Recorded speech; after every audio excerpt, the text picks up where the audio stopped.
Hey everyone.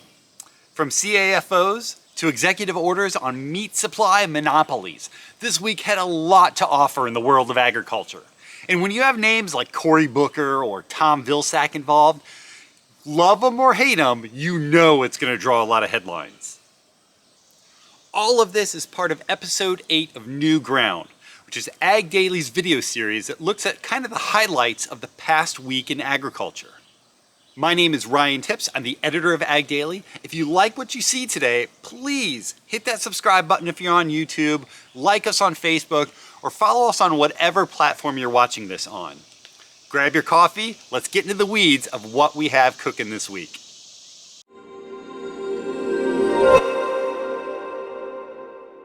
The Booker bomb has dropped. Booker, of course, being the U.S. Senator from New Jersey, has reintroduced the Farm Systems Reform Act, a bill that he is hoping will do away with concentrated animal feeding operations, CAFOs, in the next 20 or so years. This really isn't all that surprising considering that Booker himself is a very outspoken vegan, so an attack on the livestock industry is par for the course for him. The measure first gained steam last summer, and now Booker has California Democratic Representative Ro Khanna in his corner. Together, them and their allies are saying that the bill addresses, quote, the factory farm agricultural model, which dominates our country's food system. They say it contaminates air and water, creates dangerous work conditions, and threatens independent farms and food safety. And there you have what it all comes down to, that super loaded term like factory farming and all the stereotypes behind it. What they don't understand though is that larger farms, they're super efficient. They foster food security across the country and they centralize food safety to better monitor it. But hey, maybe they want to do away with keeping Americans healthy and well-fed.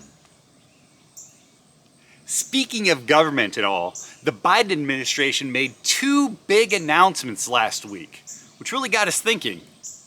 When was the last time the government worked so hard on a Friday? Anyway, the first big one was Biden's executive order.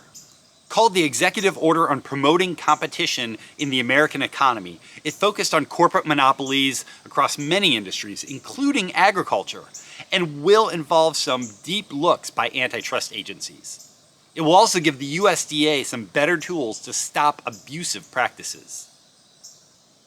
The second big announcement came from Ag Secretary Tom Vilsack, who wants to invest $500 million in expanding meat and poultry processing capabilities. The USDA also said it is holding meat packers accountable by revitalizing the Packers and Stockyards Act, issuing new rules on Product of USA labels, and developing plans to expand farmers' access to new markets. It's almost funny in a painful sort of way to compare this longer-term, well-thought-out strategy that Vilsack's putting forth with the whole mess that Booker has recently proposed. Let's not ruin today's fun of talking about rules and guidelines from the government.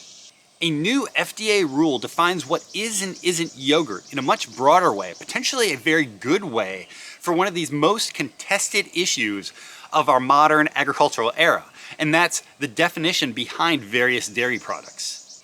The FDA's rule amends yogurt's standards of identity, that little thing that looks at all the legal definitions of what a food is, by modernizing rules to fit changes in yogurt making technology.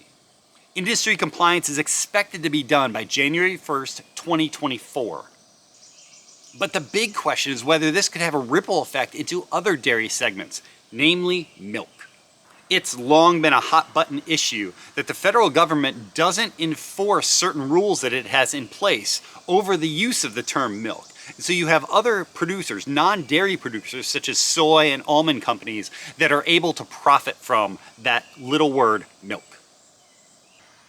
Do you know who discovered chlorophyll, or plant metabolism, or invented fertilizer?